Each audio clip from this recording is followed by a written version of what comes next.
আল্লাহ রাব্বুল আলামিনকে যেভাবে ভয় করা উচিত সেরকম ভয় তোমাদের মধ্যে তোমরা জাগ্রত করো, তাকওয়া অবলম্বন করো, যেমনটি উচিত ওই মাপের তাকওয়া। ওয়ালা তামুতুন্না ইল্লা ওয়া আনতুম মুসলিমুন, আর তোমরা মুসলিম না হয়ে আল্লাহর কাছে পরিপূর্ণভাবে নিজেকে সমর্পণ করা ছাড়া, আত্মসমর্পণ এবং সারেন্ডার করা ছাড়া মৃত্যুবরণ করবে না। যদি কেউ আল্লাহর কাছে নিজেকে সমর্পণ না করে নিজের নফস, প্রবৃত্তি বা পৃথিবীর অন্য কোনো ব্যক্তি গোষ্ঠীর কাছে নিজের বুদ্ধি, বিবেক, নিজের আনুগত্যকে তার কাছে সঁপে দেয়, এরপরে যদি তার মৃত্যু হয়, তাহলে সেক্ষেত্রে এই মৃত্যু হবে কাফিরের মৃত্যু, বেঈমানের মৃত্যু। আল্লাহ রাব্বুল আলামিন আমাদেরকে সতর্ক করেছেন, ওয়ালা তামুতুন, তোমরা মৃত্যুবরণ করবে না ইল্লা ওয়া আনতুম মুসলিমুন, ঈমানদার হওয়া ছাড়া, ঈমানদার অবস্থায় শুধু যেন মৃত্যুবরণ করতে পারো সেইভাবে প্রস্তুতি গ্রহণ করো।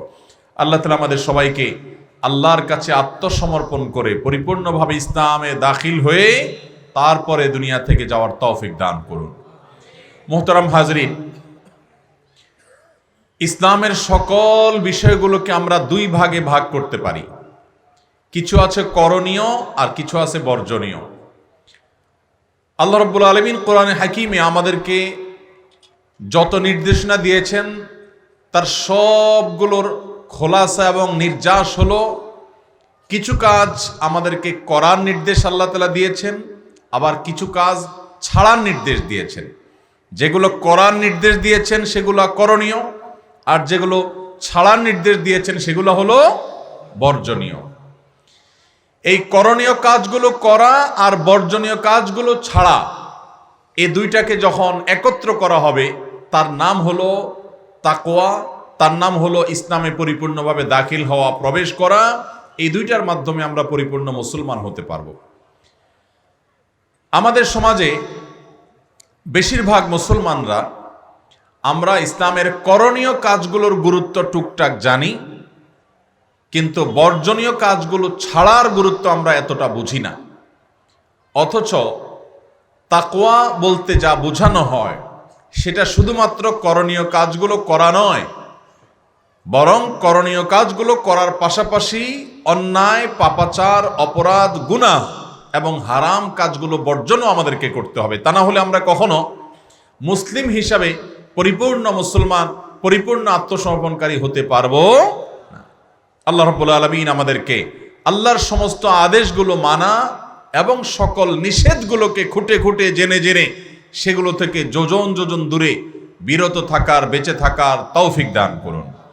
মুহতারাম হাজরিন, নবী করিম সাল্লাল্লাহু আলাইহি সাল্লাম বলেছেন, সহিহ বুখারী এবং মুসলিম একযোগে বর্ণনা করেছে, তিনি সাহাবী আবু হুরায়রা রাদিয়াল্লাহু তাআলা আনহুর বরাতে তার সূত্রে বর্ণিত হাদিসে আমাদেরকে নির্দেশ দিয়েছেন, আমাদেরকে আদেশ করেছেন, মা নাহাইতুকুম আনহু, তোমাদেরকে আমি যে সমস্ত কাজ করতে নিষেধ করেছি, ফাজতানিবুহু, তোমরা সেগুলো থেকে বিরত থাকো, বেঁচে থাকো।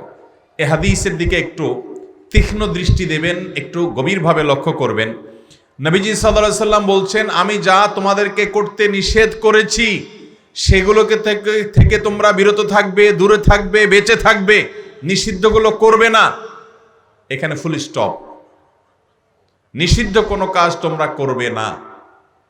এরপরে বলছেন, ওমা আমারতুকুম বিহি ফাতু মিনহু মাসতাতাতুম, আর তোমাদেরকে যে সমস্ত কাজ আমি করতে নির্দেশ দিয়েছি, যে সমস্ত কাজ করার জন্য আদেশ জারি করেছি, সেগুলো তোমরা পালন করো যতটুকু সাধ্যে কুলায়। তার মানে নবী করিম সাল্লাল্লাহু আলাইহি সাল্লাম আমাদেরকে যা করতে বলেছেন সেগুলো তো করতেই হবে। কোনোটা করতে যদি আমাদের সাধ্যের বাইরে চলে যায়, যে এটা আমি করতে পারি না, তাহলে সেটা ছাড় আছে, যে আমি সামর্থ্য নাই, আমার করতে পারি না, নিরুপায়, দেয়ালে পিঠ থেকে গেছে, আল্লাহ মাফ করবেন যদি এরকম পর্যায়ে চলে যায়। কিন্তু যেগুলো নিষেধ করেছেন সেগুলোর কথা বলতে গিয়ে নবীজি সাল্লাল্লাহু আলাইহি সাল্লাম বলেছেন, আমি যা তোমাদের নিষেধ করেছি সেগুলো থেকে তোমরা বেঁচে থাকবে। এখানে মাসতাতাতুম বলেন নাই, যদিও সকল বিষয়ে একই কথা কম বেশি প্রযোজ্য। আল্লাহ তাআলা বলেছেন, ফাত্তাকুল্লাহা মাসতাতাতুম, তোমরা তাকওয়া অবলম্বন করো যতটুকু সাধ্যে কুলায়। এই হাদিসের আলোকে অনেক উলামায়ে কেরাম, হাদিস বিশ্লেষক, অনেক মুহাদ্দিসিন একরাম, অনেক হাদিস বিশারদগণ বলেছেন যে এখান থেকে বোঝা যায় ইসলামের করণীয় কাজগুলো করার গুরুত্ব যতটুকু, কোন ক্ষেত্রে বর্জনীয় কাজগুলো, নিষিদ্ধ কাজগুলো থেকে বিরত থাকার গুরুত্ব তার চাইতে অনেক বেশি। আপনি লক্ষ্য রাখবেন, যেই কালিমা পাঠ করে, যে কালিমার স্বীকৃতি দিয়ে, যে কালিমার বিশ্বাস অন্তরে লালন এবং ধারণ করার মাধ্যমে আমরা মুসলমান হই, আমরা ইমানদার বলে নিজেদেরকে দাবি করার অধিকার লাভ করি, সেই কালিমার শুরু হয়েছে না দিয়ে। আশহাদু আল লা ইলাহা, লা মানে কি? না। আশহাদু আল্লাহ ইলাহা, আমি সাক্ষ্য দিচ্ছি যে কোন উপাস্য নাই, আমার উপাসনা, আমার দাসত্বের উপযুক্ত কেউ নাই ইল্লাল্লাহ, শুধু কে আছেন? আল্লাহ আছেন। এখানে আপনি লক্ষ্য রাখবেন, আল্লাহ রাব্বুল আলামিন শুরুতে না দিয়ে শুরু করেছেন, এরপরে হা দিয়ে সমাপ্ত করেছেন। তার মানে আগে আমাকে গায়রুল্লাহ, আল্লাহ ছাড়া অন্য ব্যক্তি, বস্তু, যাকে যাকে মানুষ, যেই বস্তুকে মানুষ পুজো করে, উপাস্য বানায়, সেগুলোর ব্যাপারে আমাকে আগে সতর্ক হতে হবে। আমি সেগুলোর ব্যাপারে কুফরি করতে, অর্থাৎ তাদেরকে অবিশ্বাস করতে হবে যে এই লোকগুলো, এই ব্যক্তিগুলো, এই বস্তুগুলো কখনো উপাসনার উপযুক্ত হতে পারে না। এই নার কাজটা আগে করতে হবে এবং তাদেরকে উপাসনা থেকে বিরত থাকার স্বীকৃতি, ঘোষণা আগে দিতে হবে। এরপরে স্বীকৃতি দিবেন যে একমাত্র উপাসনার উপযুক্ত কে? আল্লাহ রাব্বুল আলামিন। আর এই বিষয়টিকে বিদগ্ধ ওলামায়ে কেরাম, ইসলামিক স্কলারগণ, মুহাক্কিক ওলামায়ে কেরামগণ, হাদিস এবং কোরআনের বিশ্লেষক ওলামায়ে কেরামগণ এই বিষয়টাকে বোঝান এইভাবে যে প্রথমে আমাদেরকে তাখলিয়া করতে হবে, এরপরে তাহলিয়া করতে হবে। তাখলিয়া মানে হলো আগে খালি করতে হবে, তাহলিয়া মানে হলো পরে সেটাকে সজ্জিত করতে হবে, ভরতে হবে। আপনার অন্তরে কোন ব্যক্তি, কোন গোষ্ঠী, আপনার বিবেকের যুক্তি, কোন পূজনীয় প্রতিমা, কোন আল্লাহর সৃষ্টি, কোন শক্তি, পরাশক্তি, কোন দল, কোন মত, কোন ইজম, কোন গ্রুপ, এগুলোর বড়ত্ব আপনার অন্তরে বসে আছে। আপনার অন্তরকে আগে পরিচ্ছন্ন করতে হবে, খালি করতে হবে যে আমার অন্তরে পৃথিবীর কোন মানুষের জায়গা, কোন নেতার জায়গা, কোন আদর্শিক নেতার জায়গা, কোন রাজনীতির জায়গা, কোন টাকা পয়সার লোভের জায়গা, কোন ভালোবাসার মানুষের জায়গা, কোনো কিছু আমার অন্তরে রব এবং মাবুদের যে স্থান, সেই স্থান কখনো পাবে না। আমার একচ্ছত্র গোলামি, দাসত্ব, আনুগত্য এবং চোখ বন্ধ করে যার সকল আদেশ নিষেধ মানার উপযুক্ত আমি যাকে মনে করব, সেই জায়গায় কোন দল, কোন মত, কোন গ্রুপ, কোন গোষ্ঠী, কোন আমার নিজের যুক্তি, নিজের বিবেক, লজিক, এগুলোকে জায়গা দেব না। আগে সবগুলোকে খালি করতে হবে, আগে না, এরপরে হাঁ করতে হবে যে আমার আনুগত্য, দাসত্ব, গোলামির একমাত্র উপযুক্ত সত্তা হলেন আল্লাহ সুবহানাহু ওয়া তাআলা। মুহতারাম হাজিরিন, এই বিষয়টা ছাড়া কোনো মানুষ ইমানদার হওয়ার সুযোগ আছে? তাহলে আপনি লক্ষ্য রাখবেন, ইসলাম আমাদেরকে আগে তাখলিয়া করতে বলেছে, এরপরে তাহলিয়া করতে বলেছে। অর্থাৎ আগে আপনার অন্তরকে গায়রুল্লাহ থেকে খালি করতে হবে, এরপরে আল্লাহ তাআলাকে স্থান দিতে হবে। অর্থাৎ আল্লাহ ছাড়া অন্য কারোর দাসত্ব, গোলামি, আনুগত্য আপনি করবেন না, সেটার ঘোষণা দিবেন, এরপর আল্লাহর আনুগত্যের ঘোষণা দিবেন। এই দুইটার সমন্বয়ের নাম হলো ঈমান। এখান থেকে বোঝা যায় যে ইসলাম আমাদেরকে যা করতে বলেছে সেটার গুরুত্ব তো আছেই, যা নিষেধ করেছে কোনো ক্ষেত্রে সেটার গুরুত্ব আরো বেশি। আপনি আমাদের সমাজে এর বিপরীত চিত্র দেখতে পাবেন। আপনি এই সমাজে দেখবেন মানুষ নামাজ পড়ে, মানুষ রোজা রাখে, মানুষ দাড়ির মুখে আছে, মাথায় টুপি, গায়ে জুব্বা আছে, মানুষ ওয়াজ নসিহত শুনে, কোরআন তেলাওয়াত শুনে, জিকির আজকার করে, তাসবিহ তেলাওয়াত করে। আবার এই একই মানুষ টেলিভিশনে হারাম জিনিস দেখে, মোবাইলে হারাম জিনিস দেখে, এই একই মানুষ গীবত শেকায়েত করে, একই মানুষ চোখের জেনা করে, এই একই মানুষ হারাম সম্পর্ক করে, একই মানুষ ঘুষের কারবার করে, একই মানুষ সুদের কারবার করে, একই মানুষ মা বাবাকে কষ্ট দেয়, একই মানুষ স্বামী স্ত্রী একে অন্যের অধিকার নষ্ট করে, একই মানুষ ভাই বোনের সাথে তাদের হক আদায় করে না, একই মানুষ প্রতিবেশীর সাথে সম্পর্ক ভালো রাখে না, একই মানুষ মানুষের অধিকার নষ্ট করছে, হাজার হাজার গুনাহে লিপ্ত হচ্ছে, অথচ তিনি নামাজও পড়ছেন, রোজাও রাখছেন, ইবাদত বন্দেগী করছেন, অনেক সময় নফল রোজা রাখতেছেন, নফল ইবাদত বন্দেগী করতেছেন। এরকম চিত্র আমাদের সমাজে অল্প না বেশি? মুহতারাম হাজরিন, ওমর ইবনে আব্দুল আজিজ রাহিমাহুল্লাহ মুসলমানদের ইতিহাসের এমন একজন শাসক ছিলেন, বরং মানব ইতিহাসের এমন একজন শাসক ছিলেন যে স্মরণকালে এরকম ন্যায়পরায়ণ শাসক পৃথিবীর মানুষ আরেকজনকে দেখাতে পারে না খোলাফায়ে রাশেদা ছাড়া, নবী সাল্লাল্লাহু আলাইহি ওয়াসাল্লামের শাসন ছাড়া। যে ওমর ইবনে আব্দুল আজিজের শাসনকাল নিয়ে মুসলমানরা কিয়ামত পর্যন্ত গর্ব করতে পারবে যে অন্য কোন ধর্মের মানুষের এরকম একজন শাসক এনে দেখাও, যে শাসক পৃথিবীতে ইনসাফ কাকে বলে, ন্যায় কাকে বলে, নিষ্ঠা কাকে বলে, ন্যায় বিচার কাকে বলে, এটা কিভাবে প্রতিষ্ঠা করে গেছেন, কিভাবে মানুষের জন্য নিজেকে নিবেদন করতে হয়, কিভাবে একজন যোগ্য শাসক হতে হয়, এই দৃষ্টান্ত মানব ইতিহাসের সামনে, গোটা বিশ্ব মানবতার সামনে, কিয়ামত পর্যন্ত আগত মানুষের সামনে সবচেয়ে উৎকৃষ্ট উদাহরণ পেশ করেছেন খোলাফায়ে রাশেদা নবী সাল্লাল্লাহু আলাইহি ওয়াসাল্লামের পরে যিনি, তার নাম হলো ওমর ইবনে আব্দুল আজিজ রাহিমাহুল্লাহ। মুহতারাম হাজরিন, সেই ওমর ইবনে আব্দুল আজিজ রাহমাতুল্লাহি আলাইহি বলেছেন, অনেকে মনে করে যে অনেক নফল নামাজ পড়লাম, অনেক নফল রোজা রাখলাম, দান সাদাকা করলাম, তাসবিহ তেলাওয়াত করলাম, অনেক ইবাদত বন্দেগী করলাম, এর নাম তাকওয়া। তিনি বলেছেন যে অনেকে এই কাজগুলো করে আবার পাশাপাশি অনেক গুনাহের কাজে লিপ্ত, এটা কখনো তাকওয়া নয়, এটা কখনো আল্লাহ ভীরুতা নয়, এটা কখনো মুত্তাকির কাজ নয়। তাহলে মুত্তাকির কাজ কি? তাকওয়া কাকে বলে? তিনি নিজেই জবাব দিচ্ছিলেন যে তাকওয়া হলো আপনি ফরজ বিধানগুলো মানবেন, মোটা মোটা মেইন ফরজ বিধানগুলো মানবেন, 5 ওয়াক্ত নামাজ পড়বেন, রমজানের রোজা রাখবেন, মা বাবার আনুগত্য করবেন, এবং ফরজ হজ ফরজ হলে হজ করবেন, যাকাত ফরজ হলে যাকাত দিবেন, ফরজ কাজগুলো মেইন মোটা মোটা সামান্য কয়েকটা কাজ করবেন। আর যেগুলো আল্লাহ তাআলা হারাম করেছেন, নিষিদ্ধ ঘোষণা করেছেন, সেগুলো থেকে বেঁচে থাকবেন, আপ্রাণ চেষ্টা করবেন। আপনি কারোর হক নষ্ট করবেন না, আপনি কাউকে কষ্ট করবে দিবেন না, আঘাত দিবেন না, আপনি কারোর সাথে দুর্ব্যবহার করবেন না, আপনি হারামে লিপ্ত হবেন না, চোখ দিয়ে হারাম জিনিস দেখবেন না, মুখ দিয়ে হারাম কথা বলবেন না, পাও দিয়ে হারাম দিকে যাবেন না, হাত দিয়ে হারাম কাজ করবেন না। আপনি হারাম থেকে বেঁচে থাকার জন্য সংগ্রাম চালাবেন আর ফরজ কাজগুলো করবেন। এই দুইটার নাম হলো তাকওয়া। এর পাশাপাশি যদি আপনি নফল কাজ করতে পারেন ভালো, না করতে পারলে কোনো অসুবিধা।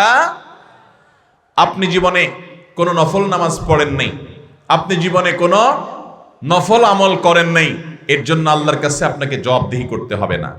কিন্তু আপনি এই চোখ দিয়ে অনবরত ফেসবুকে ইউটিউবে হারাম জিনিস দেখছেন, আপনার এই মুখ দিয়ে অনবরত মানুষের পেছনে গীবত শেকায়েত করছেন, চগলখড়ি করছেন, গালিগালাজ দিচ্ছেন, মুখ খারাপ করছেন, বইয়ের সাথে, অধীনস্থ লোকের সাথে, যাত্রার সাথে রাগ হলে আপনি এই মুখ দিয়ে অন্যায় কাজ করছেন, খারাপ কথা বলছেন।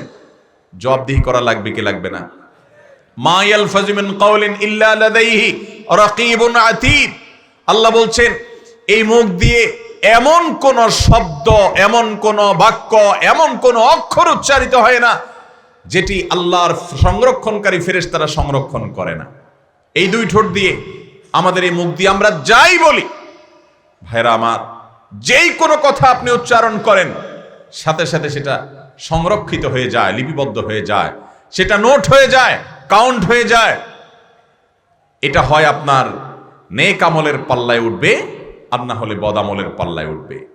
এই জন্য আল্লাহ তাআলা কোরআনে কারীম অন্য আয়াতে বলেছেন, ইন্নাস সামআ ওয়াল বাসারা ওয়াল ফুআদ কুল্লু উলাইকা কানা আনহু মাসউলা।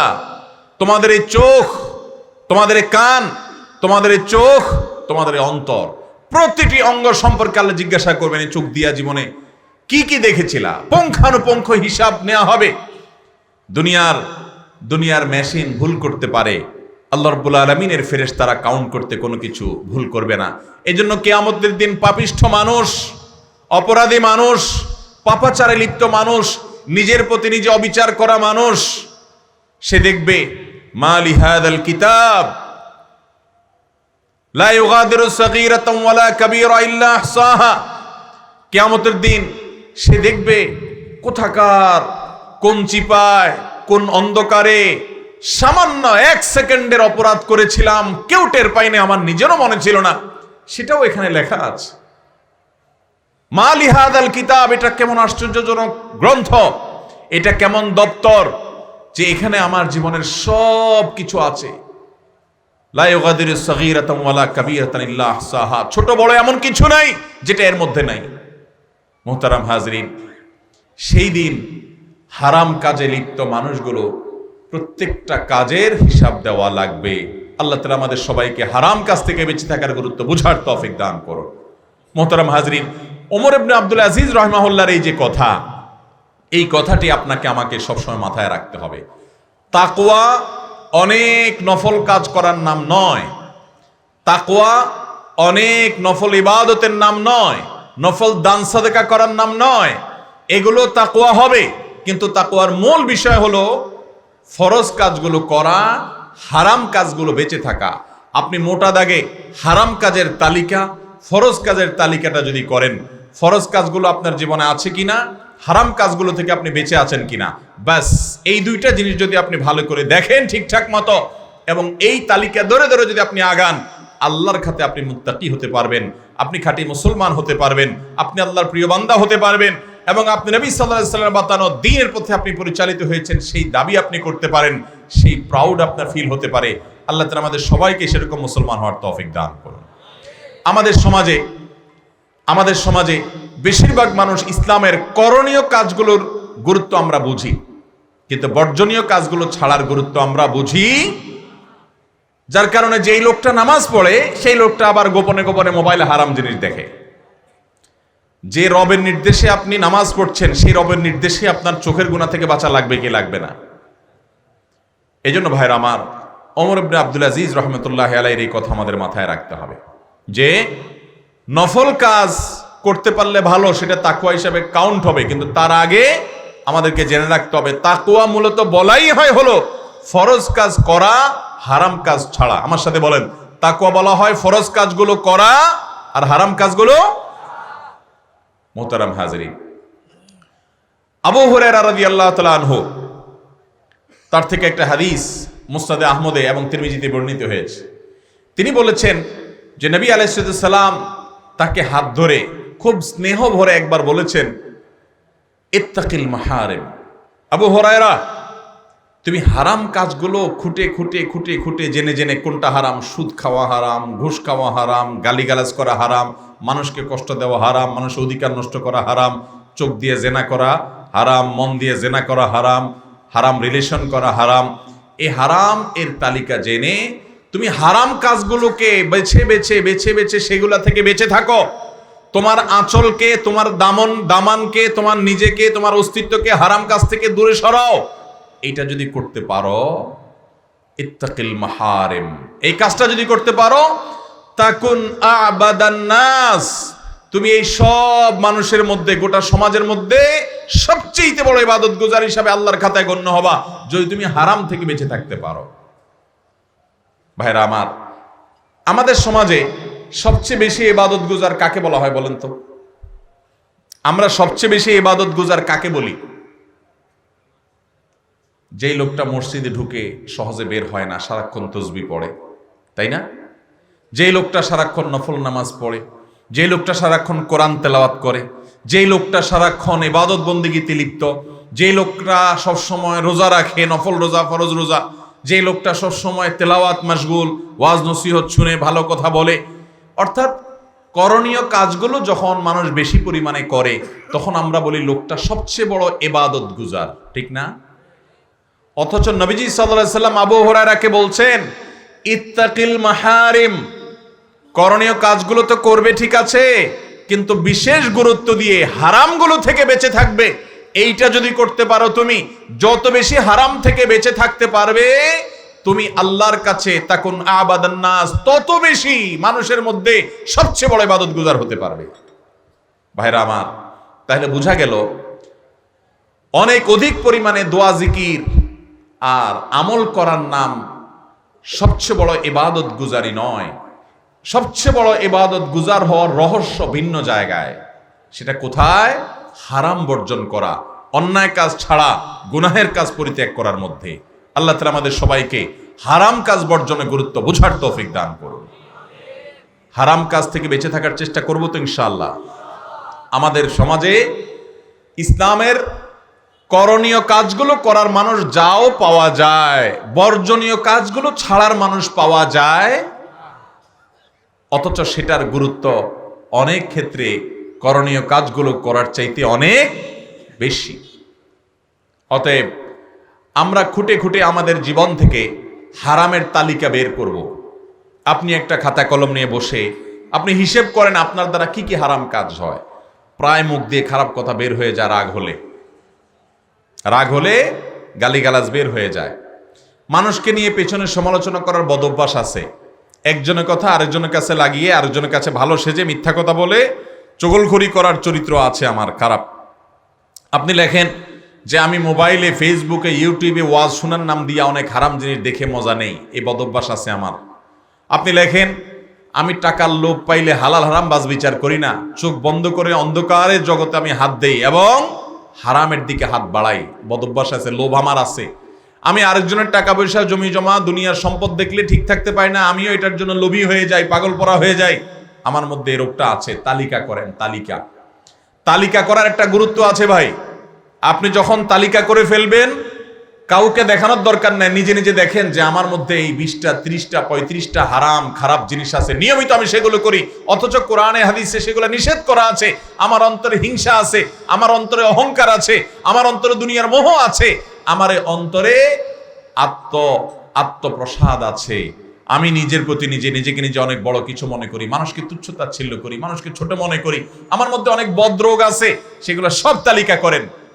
এরপরে একটা একটা করে ধরে জীবন থেকে সেগুলোকে দূর করে দেন। চেষ্টা করেন, স্ট্রাগল করেন, যুদ্ধ করেন, সংগ্রাম করেন, আল্লাহর কাছে পানা চান। আপনি যদি এই কাজটা করতে পারেন, নবী আলাইহিস সালামের বাতানো পদ্ধতি অনুযায়ী আপনি হবেন সমাজের সবচেয়ে বড় ইবাদত গুজার, আপনি হবেন সমাজের সবচেয়ে বড় মুত্তাকি, আপনি হবেন সমাজের সবচেয়ে বড় পরহেজগার। এই যে আমরা পরহেজগার বলি, পরহেজ শব্দ উর্দু ফার্সিতে পরহেজগার মানেই হলো, এটা ফার্সি শব্দ, পরহেজ মানে বাঁচা, পরহেজগার মানে যে বেঁচে থাকে, মানে হারাম থেকে বেঁচে থাকে। অথচ হারাম থেকে বাঁচার তেমন কোনো গুরুত্ব আমাদের মধ্যে নাই। আমরা হারাম থেকে বাঁচার ব্যাপারে একেবারে অবহেলা করি। বেশিরভাগ মানুষ দেখবেন যে করণীয় কাজ যাই করে না করি, হারামের মধ্যে আমরা সারাক্ষণ হাবুডুবু খাই, সারাক্ষণ আমরা হাবুডুবু খেতে থাকি। আমাদের সমাজে হারামে লিপ্ত হওয়াটাকে এত খারাপ মনে করা হয় না, অথচ এটা হলো সবচাইতে খারাপ জিনিস। অতএব আমরা হারাম থেকে বেঁচে থাকার জন্য সংগ্রাম করব তো ইনশাআল্লাহ, চেষ্টা করব তো ইনশাআল্লাহ। হারামের তালিকা করবেন তো ইনশাআল্লাহ, হারামের তালিকা করবেন যে আপনার মধ্যে আমার মধ্যে কি খারাপ জিনিস আছে, এরপর একটা একটা করে পরিত্যাগ করব। আরশ আজিমের মালিক আমাদেরকে তৌফিক দান করুন। হারাম থেকে বেঁচে থাকবেন কিভাবে, বুদ্ধি কি, পরামর্শ কি, উপায়টা কি? উপায় নাম্বার 1, যে কথাটা বললাম, অর্থাৎ কোনটা আল্লাহ তাআলা হারাম করেছেন, নিষেধ করেছেন, সে সম্পর্কে জেনে আপনার মধ্যে সেগুলোর কোনটা কোনটা আছে পারলে একটু একটা ডায়েরিতে নোট করে ফেলেন এবং প্রায় দিন ওইটা উল্টে একবার করে একটু দেখেন। দেখলে আপনার ভিতরে বিবেচনা বোধ আসবে, জাগ্রত হবে, আপনার ভিতরে চেতনা জাগবে যে আমি হারাম, এতগুলো হারাম আমি বয়ে বেড়াচ্ছি, আমার মধ্যে আছে। আপনার মধ্যে ভালো হওয়ার তাগাদা ফিল হবে। ভাইরা আমার, একসময় মানুষকে ভালো হতে হয়। আমরা কবরমুখী জীবনে এগিয়ে যাচ্ছি, প্রতিদিন কবরের দিকে আমাদের একটা দিন চলে যাচ্ছে, একটা কদম আগায় যাচ্ছে। কখন মালাকুল মউত হাজির হবে আমরা জানি না। নিজেদেরকে সংশোধন করতে হবে কি হবে না ভাই? ইয়াউমা লা ইয়ানফা'ু মালুন ওয়ালা বানুন ইল্লা মান আতাল্লাহ বিকলবিন সালিম। এই টাকা পয়সা, সহায় সম্পদ, পরিবার পরিজন যেগুলো নিয়ে সারাদিন মত্ত, এর কোনোটা কাজে আসবে না ভাই। অন্তরটাকে পরিচ্ছন্ন করে, পবিত্র করে এটা নিয়ে যদি যেতে পারেন, তাহলে এটা আল্লাহর কাছে কাজে দিবে। আল্লাহ বলবেন তোমাকে একটা পরিচ্ছন্ন অন্তর দিয়ে পাঠাইছিলাম, সেখানে গুনাহ দিয়ে এটাকে কালো করে নিয়ে আসছো, এজন্যই শাস্তি হবে। এজন্য ভাইরা, হারাম থেকে বাঁচার জন্য, গুনাহ থেকে বাঁচার জন্য তালিকা করতে হবে। তালিকা করে ওইটা মাঝে মধ্যে দেখবেন। শুধু দেখলেই আপনার ভিতরে এক ধরনের বিবেচনা তৈরি হবে যে এটা দরকার। নাম্বার 2, দ্বিতীয় করণীয় হলো হারাম থেকে বাঁচার জন্য হারাম কাজগুলোর যে ক্ষতিকর দিক দুনিয়াতে এবং আখিরাতে আমরা মুখে বলি হারামে আরাম নাই, অথচ খুব আরামের সাথে হারাম কাজ করি। ঠিক না বেঠিক? হারামে আরাম আছে নাই? করতে সাময়িক একটু আরাম মনে হতে পারে, কিন্তু আরামের পরে আবার ব্যারাম আছে না নাই? আপনি চোখ দিয়ে কোনো একজন সুন্দরী নারীকে দেখলেন, কোনো একজন অশ্লীল বেপর্দা নারী, তাকে আপনি ফেসবুকে, ইউটিউবে, ছবিতে, ভিডিওতে, নাটক দেখার নাম করে, সিনেমা দেখার নাম করে, অ্যাডভার্টাইজ দেখার নাম করে, পত্রিকা দেখার নাম করে আপনি দেখলেন।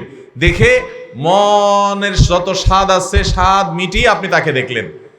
দেখে আপনি স্বাদ পাবেন, ঠিক আছে, কিন্তু এই নগদ স্বাদের পর যখন আপনি হাতের নাগালে পেলেন না তাকে, তখন আপনার মধ্যে অস্থিরতা কাজ করবে কি করবে না বলেন?